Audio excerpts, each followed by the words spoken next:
Hello दोस्तों। तो मैं अपनी जर्नी के बारे में बात करना चाहता हूँ। अभी फ़िलहाल मैं पोस्टेड हूँ चमोली गोपेश्वर में एज एन ऑडिटर।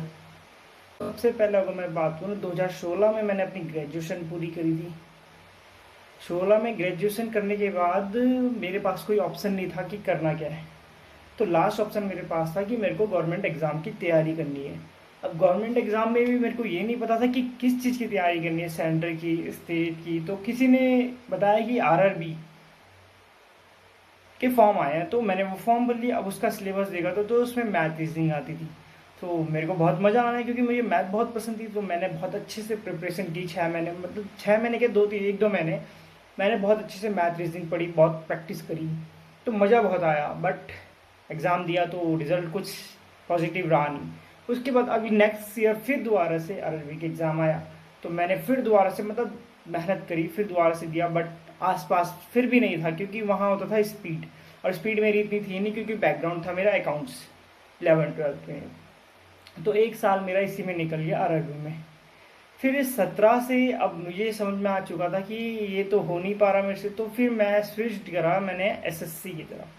एसएससी में मुझे एक्स्ट्रा पढ़ना पड़ा, इंग्लिश हो गया, जीएस हो गया।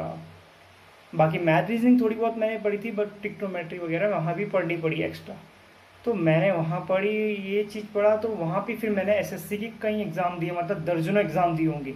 एमटीएस हो गया, सीजीएल हो गया, सीजीएसएल हो गया, बहुत एग्ज़ाम दिए। बट एक भी एग्ज़ाम ऐसा नहीं था कि मैंने जो क्लियर करा हो, जिसका मैंने प्री क्लियर करा हो या टीयर 2 लिख रहा हूँ। तो मेरा कोई भी एग्ज़ाम ऐसा था नहीं। तो 2 साल मेरे लगभग इसमें वेस्ट हो गए। मतलब मैंने 10 से 12 एग्ज़ाम इसके दिए होंगे।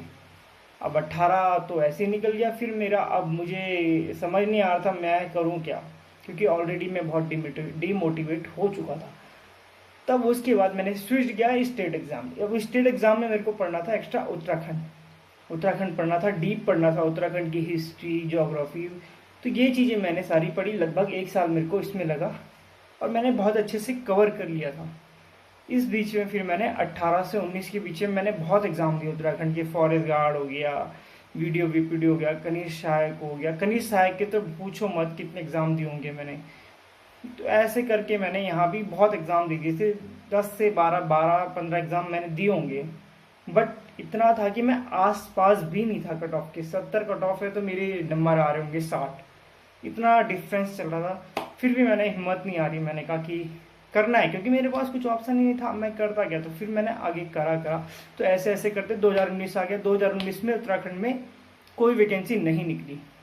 अब 2019 में होने थे सेंट्रल गवर्नमेंट के इलेक्शन। तो सेंटर में निकली थी वैकेंसी बहुत सारी। रेलवे में याद होगा आपको, ग्रुप डी में, एनटीपीसी। अब मैंने क्या करा, मैंने उत्तराखंड से स्विच किया इधर की तरफ, रेलवे की तरफ। अब रेलवे में मेरे को क्या एक्स्ट्रा पढ़ना था, करंट अफेयर हो गया, साइंस हो गया। साइंस भी हल्की फुल्की नहीं, बहुत डीप में, फिजिक्स, केमिस्ट्री, बायोलॉजी सब मैंने पढ़ा, जो कि मैंने 10th में भी इतना नहीं पढ़ा था। मैंने पूरी जी जान लगा के वो भी पढ़ा। दोनों एग्ज़ाम, ग्रुप डी और वो होना था एग्ज़ाम। बट वो एग्ज़ाम क्या हो गया, बहुत पीछे चले गए। वो एग्ज़ाम इतने पीछे चले गए कि मतलब मन ही नहीं हुआ कि करे तो क्या करे। बट फिर भी शायद वो एग्ज़ाम हुआ था, मैंने दिए, तो मेरा उसमें भी कुछ हुआ नहीं। तो रेलवे का भी हो गया। अब रेलवे का एग्ज़ाम निकल गया। मैंने कहा, मैंने सोचा अब क्या करूँ। तो फिर दूसरा ऑप्शन मेरे पास फिर दोबारा से क्या था, स्टेट एग्ज़ाम, क्योंकि फिर दोबारा से वैकेंसी आई थी। इसमें वीडियो हो गया, लोअर पीसीएस हो गया, अपर पीसीएस हो गया, काफ़ी अच्छी अच्छी पोस्ट आई थी। तो मैंने दोबारा से स्विच किया उत्तराखंड की तरफ। अब उत्तराखंड में क्या हुआ है, 2 एग्ज़ाम मेरे एक साथ पड़े। वीडियो का एग्ज़ाम हो गया और लोअर पीसीएस का।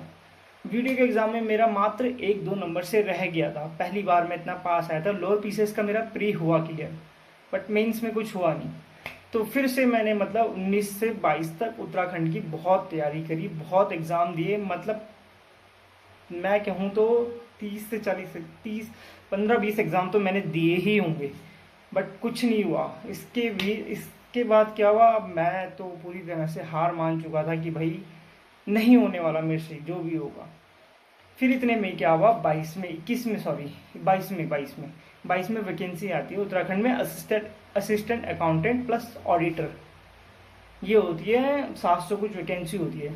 तो कहीं ना कहीं मेरे को मोटिवेशन मिलने लग गया कि यार मैं ये कर सकता हूँ।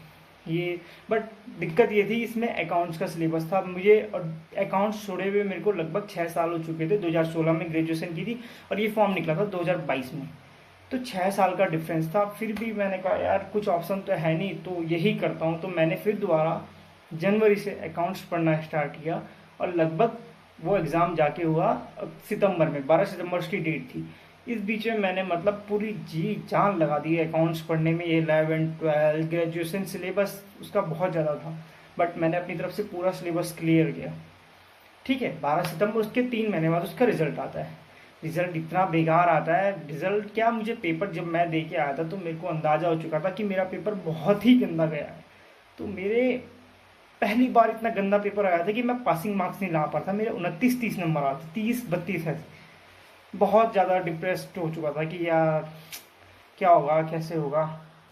बट फिर भी मैंने हार नहीं मानी, और फिर क्या करना था, मैं टूट चुका था। फिर उसके बाद मैंने दोबारा से उत्तराखंड की तैयारी करना स्टार्ट कर दी। उत्तराखंड की तैयारी की, इस बीच पटवारी के फॉर्म आए तो मैंने पटवारी का पेपर दिया, बट कुछ हो नहीं पाया। अभी इस बीच में क्या हुआ, जब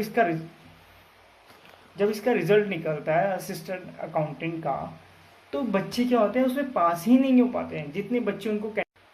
तो जो 12 सितंबर को मैंने एग्ज़ाम दिया था, तो उसका रिजल्ट आता है जनवरी के आसपास 2023 में। अब वो जब रिजल्ट आता है, तो रिजल्ट सॉरी आता ही नहीं है, बच्चों को पहले ही उसका अंदाज़ा हो चुका था कि पेपर बहुत गंदा है। पेपर इतना गंदा था कि मतलब गूगल ट्रांसलेट का यूज़ किया था, जैसे ड्राइंग हो गया, ड्राइंग को चित्र वगैरह। खैर इस चीज़ में मैं जाना नहीं चाहता। तो वो बच्चों ने बहुत उसके बाद धरने प्रदर्शन किए, तो ये गलती थी।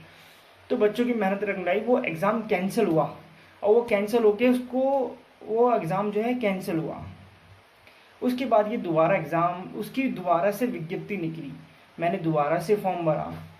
उस बीच में जब ये फॉर्म निकला तो उसमें पढ़ने का टाइम 2 3 महीने का टाइम मिला। तो मैंने 2 3 महीने में पूरा जैसा भी था अपना रिकवर वगैरह सब किया, अच्छे से किया। उसके बाद 7 मई 2023 को ये एग्ज़ाम हुआ, और ये एग्ज़ाम इस बार पहली बार ऐसा लगा कि ये मेरे लिए ही बना था ये एग्ज़ाम। मतलब ऐसा हो रहा था, कई बार जैसे होता था कि जो पहले के एग्ज़ाम में मुझे आते थे वो गलत हो जाते थे। इस एग्ज़ाम में क्या हुआ, जो क्वेश्चन मुझे नहीं आते थे वो भी तुक्के से गलत सही, वो भी तुक्के से सही हुए, और जो मुझे आते थे वो तो खैर सही हुए। उस बेस पे मेरी रैंक भी काफ़ी ठीक बनी, 8th रैंक आई, तो बहुत अच्छा लगा। तो उसके बाद रिजल्ट आया, ये अक्टूबर में रिजल्ट आ गया था। फिर टाइपिंग हुई, फिर वगैरह वगैरह, फिर ट्रेनिंग, फिर जॉइनिंग। तो कहीं ना कहीं मैं ये कहना चाहता हूँ, आपको मेहनत का फल ज़रूर मिलता है। मैं उम्मीद हार चुका था, बट दिल में था कि यार मेहनत की है, इतनी मेहनत की है 5 6 साल से, तो फल तो मिलना चाहिए, और वो आखिरकार फल मिला। तो मैं भी आपसे यही कहूँगा, अगर आप मेहनत कर रहे हो तो फल ज़रूर मिलेगा। All the best.